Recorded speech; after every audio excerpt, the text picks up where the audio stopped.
Hey, everybody, and welcome back.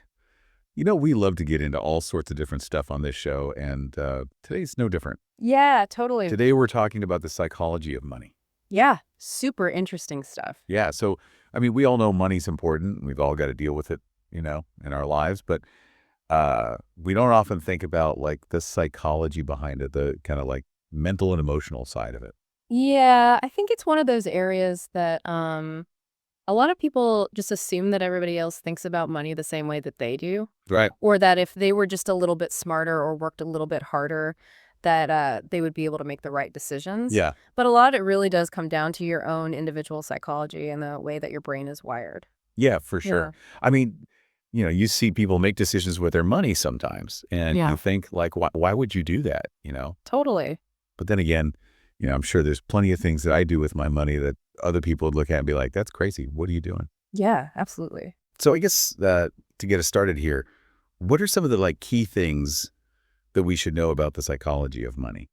Well, one of the most interesting ones is this idea of loss aversion. So Oh, basically, yeah, I've heard of that one. yeah, it's the idea that the pain of losing money is actually greater than the pleasure of gaining the same amount of money. Yeah. So, like, let's say, you lose a $50 bill. Oof. That's going to feel a lot worse to you psychologically than the joy that you would feel if you, like, randomly found a $50 bill on the street. For sure. Yeah, that makes sense. Yeah, and it seems counterintuitive because you would think like, well, it's the same amount of money, right? It should be equal. Yeah, it should be. But I think that's just like hardwired into us, like from an evolutionary standpoint. I think so. Like losing something that you need to survive is a lot worse than gaining something. Yeah. Yeah, it makes sense from a survival perspective. Right. Like back in the day, if you lost all your food, that was it. You were done for. Whereas, if you found a little extra food, well, that's great, but it wasn't like the end of the world if you didn't. Right, exactly. And that's probably still with us today. Yeah. Yeah. So how does this actually affect us, like, in our everyday lives? Oh, in a lot of ways, one of the ways that I see it play out the most is in investing.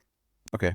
Like, people will often hold on to investments that are losing money for way too long Yeah, I've definitely done that. because they don't want to experience that pain of loss. Right. They're thinking like, oh, if I just hold on to it a little bit longer, it's going to come back up and I'll be able to sell it for a profit. I'm just going to get back to even and then I'll sell. Exactly. But then, a lot of times what happens is the investment continues to go down. And then you end up losing more. Yeah. And then you end up losing even more money than you would have if you had just sold it in the first place. Right. And so is that something, like, do you have any advice for how to kind of like combat that? I think How do you get past that feeling of like not wanting to sell? I think one of the best things you can do is just to have a plan in place ahead of time.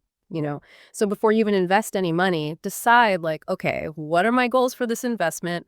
And what's my exit strategy? Like, at what point am I going to sell this investment, regardless of whether it's up or down? So you almost have to treat it like you've already lost the money you put in. Yeah, in a way, it's almost like mentally preparing yourself for that possibility. Yeah. And that way, if it does happen, you're not as emotionally attached to it and you're more likely to make a rational decision. Right. And kind of separate that emotional part from the actual numbers part. Exactly. Yeah. Yeah. Okay, that makes sense.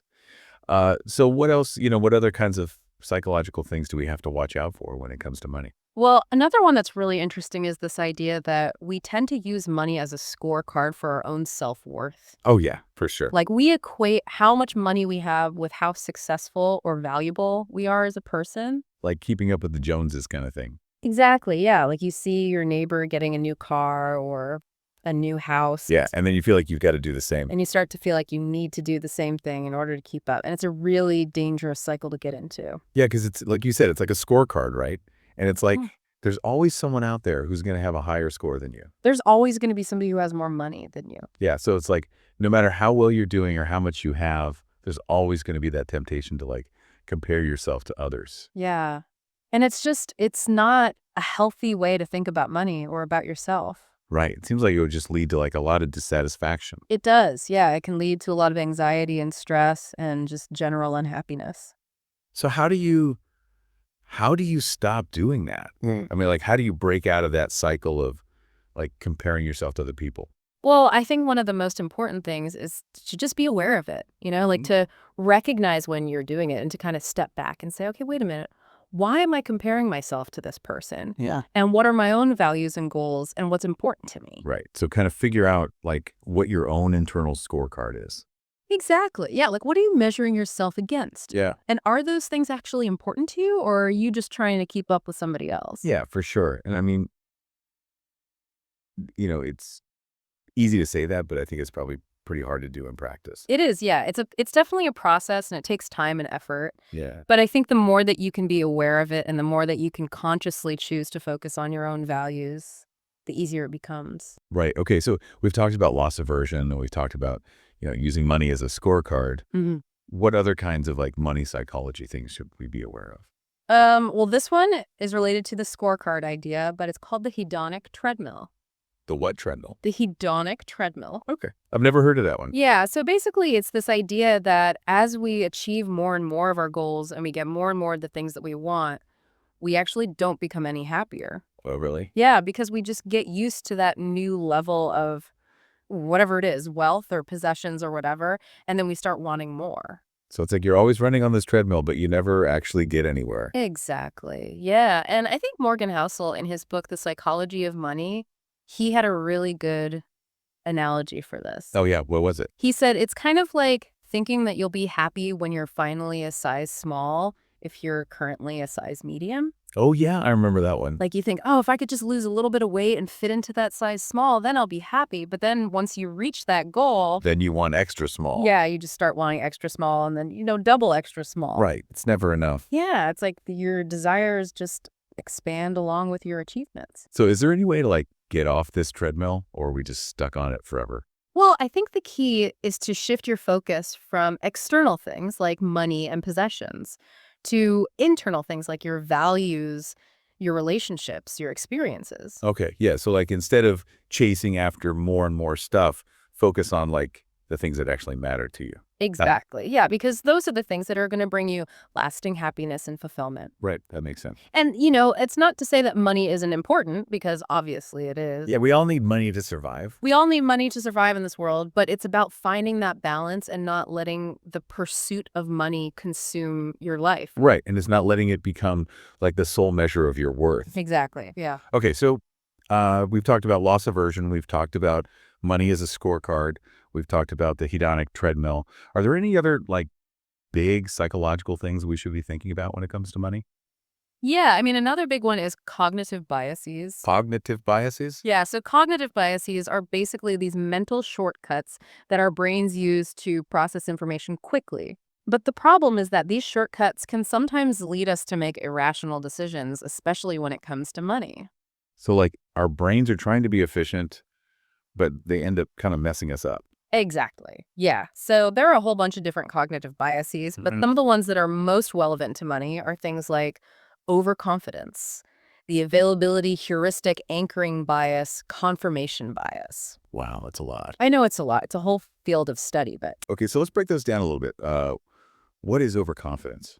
so overconfidence is basically just, as the name suggests, it's the tendency to overestimate our own abilities and our own knowledge. Okay. So like when it comes to investing, for example, people who are overconfident often think that they're better at picking stocks or timing the market than they actually are. Yeah, I've definitely fallen into that trap before. Oh, yeah, we all have. Thinking that you know more than you do. Yeah, and it can lead to some pretty bad decisions because you end up taking on more risk than you should and you end up losing money. So it's important to be aware of this bias and to try to be as objective as possible when you're making financial decisions. Okay, so like maybe don't trust that hot stock tip that you got from your buddy at the bar. Yeah, exactly. Or at least do your own research before you invest any money. Right. Don't just blindly follow what other people are doing. Exactly. Yeah. Yeah. Okay, so what about the availability heuristic? What is that one? So the availability heuristic is basically our tendency to overestimate the likelihood of events that are easy to recall or that have happened recently. Okay, so like if something's really vivid in our memory, we think it's more likely to happen. Exactly. Yeah. So for example, if you just read a news story about a plane crash, you might be more likely to overestimate the risks of flying, even though statistically flying is still one of the safest ways to travel. Right. And I guess the same thing could apply to like investing, right? Like if you've just experienced a market crash, Absolutely. You might be really hesitant to invest, even though, You might be more risk averse. yeah, even though like long term, the market tends to go up. Exactly. Yeah. So it's important to be aware of this bias and to try to look at the bigger picture and not just focus on the most recent events. Okay, so overconfidence availability heuristic. What was the next one? Um, Anchoring bias. Anchoring bias. Okay. So anchoring bias is our tendency to rely too heavily on the first piece of information that we receive about something. Okay. So like, let's say you're negotiating the price of a car and the salesman starts by throwing out a really high number. Yeah. That number is going to anchor your perception of what the car is worth, and you're going to be more likely to agree to a price that's higher than you would have if you hadn't heard that initial number. So like even if you know that the number is ridiculous, it still kind of like sets a baseline in your mind. It does, yeah. It kind of sets a frame of reference, and it's hard to break free from that. Okay, so how do we avoid falling into this trap? Well, I think the best thing you can do is to just be aware of it and to try to do your own research before you enter into any kind of negotiation or make any big financial decisions. Okay, so like with a car example, maybe look up what other people are paying for similar cars. Exactly. Yeah. Get as much information as you can from different sources so that you're not just relying on one single point of data. Right. Okay, that makes sense. And what was the last one? Confirmation bias, is that what you said? Yeah, confirmation bias. So what is that? So confirmation bias is our tendency to seek out information that confirms our existing beliefs and to ignore information that contradicts them. Oh, yeah. So it's like we're just looking for evidence that we're right. Exactly. Yeah. Yeah. And we all do this to some extent. It's a natural human tendency, but it can be really dangerous when it comes to money. Well, because it could lead you to make bad investments or something. It could, yeah. Like if you're really convinced that a certain stock is going to go up, you might only read news articles or analyst reports that support that belief. Right. And you might ignore all the warning signs or the negative information that's out there. Right. So it's like you're just putting blinders on and not looking at the whole picture. Yeah. Exactly. Yeah. So the key here is to try to be as open-minded as possible and to actively seek out information that challenges your beliefs. So like even if you think you're right, try to find evidence that you might be wrong. Exactly. Yeah. And to consider all sides of the argument before you make any big decisions. Yeah. That's really good advice. And it's not always easy to do, but it's something that we should all strive for, For sure. especially when it comes to money. Yeah. Okay. So we've talked about a lot of really interesting stuff today about the psychology of money.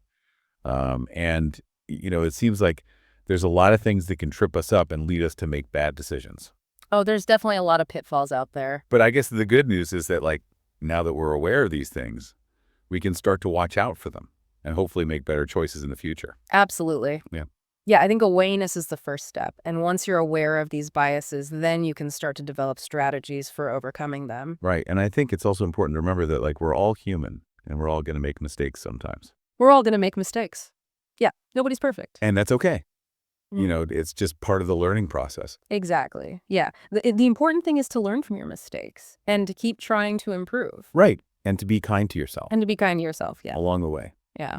All right. Well, I think this has been a really great conversation. I've learned a lot. I hope our listeners have too. I hope so too. Yeah. And I guess the last thing I would say is that if you're interested in learning more about the psychology of money, there are a lot of great resources out there. Oh, yeah. Tons of books and articles and podcasts and all sorts of things. Yeah. So do some research, find some things that resonate with you, and keep learning. Keep learning. Yeah. It's a lifelong journey. It is for sure. Yeah. Well, thanks again for joining us today, and we'll see you next time See you next time. for another insightful exploration. Sounds good. All right. Take care, everybody. Bye. Bye.